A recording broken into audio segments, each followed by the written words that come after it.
So this is something that's kind of unique.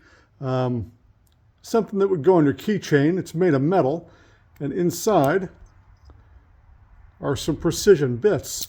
So if you find yourself working on your glasses a lot, or doing electronic repairs or something, look at this thing. Fits in your pocket real easy, or just keep it, in your desk. I really like the design of this thing, this kind of like cracked bronze look.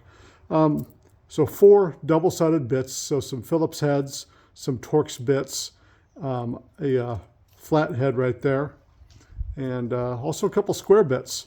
So yeah, just seems like a neat little thing to keep in your pocket if you're using stuff like this all the time, or maybe keep in your desk at work.